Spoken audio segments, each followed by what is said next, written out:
दोस्तों recently Uttarakhand government ने controversial मगर इम्पोर्टेंट बिल पास किया है जो है यूनिफॉर्म सिविल कोड बिल 2024। अब इस बिल के पास होते ही यूनिफॉर्म सिविल कोड पर चर्चाएं तेज हो गई है, क्योंकि भारतीय जनता पार्टी ने कई बार अपने पॉलिटिकल मैनिफेस्टो में इस बात का जिक्र किया है कि भारत में यूनिफॉर्म सिविल कोड आना चाहिए। तो आज हम उत्तराखंड के यूनिफॉर्म सिविल कोड बिल 2024 की चर्चा करेंगे और इसको लेकर के क्या क्या कंट्रोवर्सी देश में चल रही है। तो दोस्तों सबसे पहले यूनिफॉर्म सिविल कोड क्या होता है।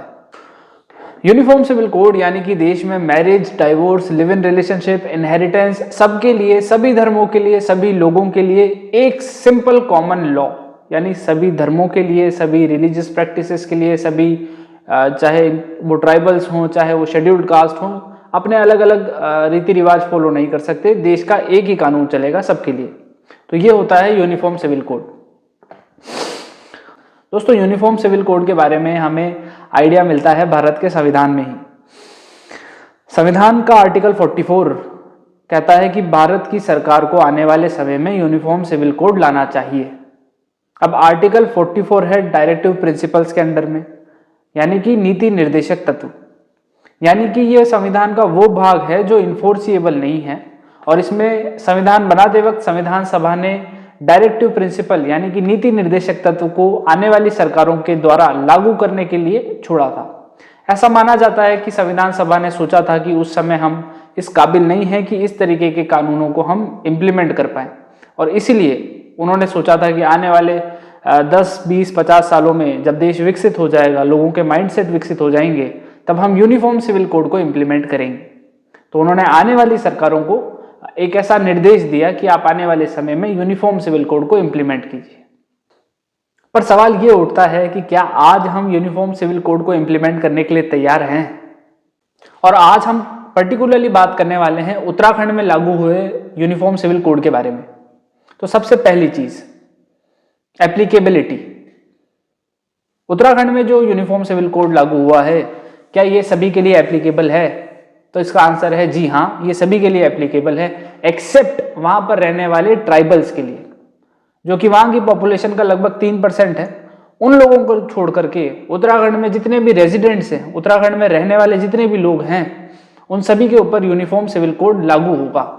और शेड्यूल्ड ट्राइब्स को भी इसलिए छोड़ा गया है क्योंकि ऐसा माना जाता है कि जनजातियों में, जातियों में, शेड्यूल्ड ट्राइब्स में अपने रूल्स एंड रेगुलेशन है, जो कि उनका डिस्टिंक्ट वे ऑफ लिविंग है, और उसके साथ छेड़खानी नहीं की जानी चाहिए क्योंकि वो भारत की डाइवर्सिटी को तोड़ देगा।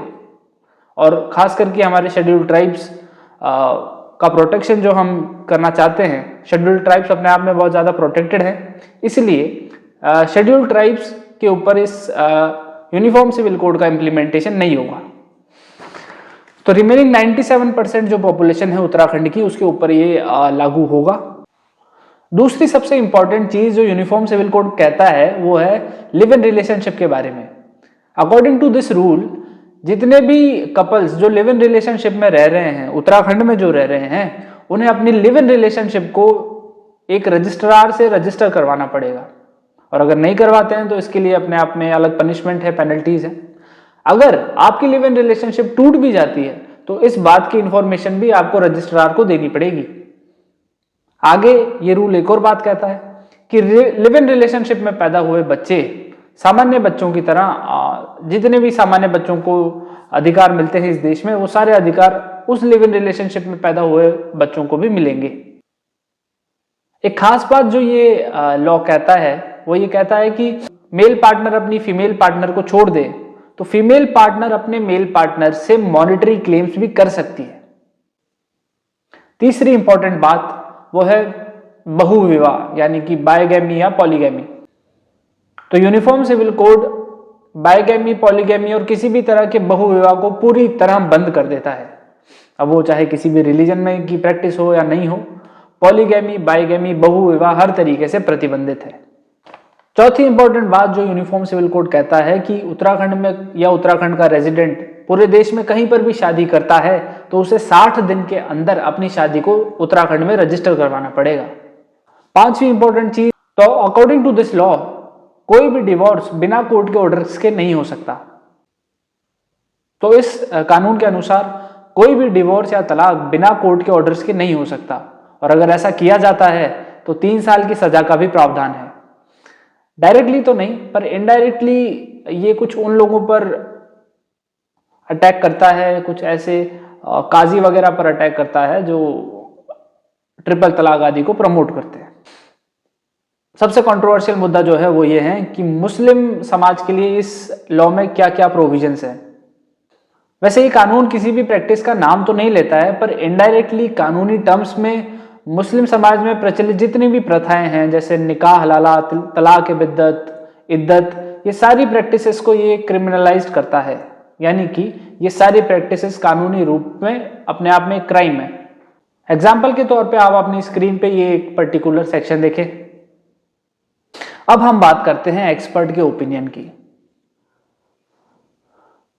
तो वैसे तो कुछ एक्सपर्ट्स का, वैसे तो मुस्लिम समाज का इसमें थोड़ा सा विरोध तो है ही, पर अगर हम एक्सपर्ट्स की बात करें तो इसमें कई क्रिटिकल पॉइंट्स हैं। जो क्रिटिकल पॉइंट है वो है लिव इन रिलेशनशिप। तो एक्सपर्ट्स का ऐसा मानना है, कुछ कानून की समझ रखने वाले लोगों का ऐसा मानना है कि अगर अपनी लिव इन रिलेशनशिप को किसी रजिस्ट्रार के पास जाके रजिस्टर करवाना पड़े तो क्या ये हमारे राइट टू प्राइवेसी का वायलेशन है। तो इस राइट टू प्राइवेसी और लिव इन रिलेशनशिप को रजिस्टर करवाने के बीच में जो कंट्रोवर्शियल डिबेट चल रही है, ये अपने आप में एक क्रिटिकल पॉइंट है। दूसरा क्रिटिकल पॉइंट है कि इसी कानून की देखे देख गुजरात और मध्य प्रदेश में भी सरकार ने यूनिफॉर्म सिविल कोड के लिए कमेटी गठित कर दी है। अब एक्सपर्ट्स का मानना यह है कि अब सभी राज्य अगर अपना अपना version of uniform civil code लेकर के आएंगे तो ये तो डायरेक्टिव प्रिंसिपल का वायलेशन है, क्योंकि हमारे संविधान निर्माताओं ने यूनिफॉर्म सिविल कोड पूरे देश में लागू करने की बात की थी, ना कि ऐसा सोचा था कि सभी राज्य अपना अपना version of uniform civil code लेकर के आ जाएंगे। दोस्तों, हमारा ये वीडियो द हिंदू में पब्लिश्ड हुए आर्टिकल से इंस्पायर्ड है। आर्टिकल का लिंक आपको डिस्क्रिप्शन में दे दिया जाएगा। अगर आपको ये वीडियो पसंद आया हो तो इस चैनल को सब्सक्राइब कीजिएगा और वीडियो को लाइक जरूर कीजिएगा।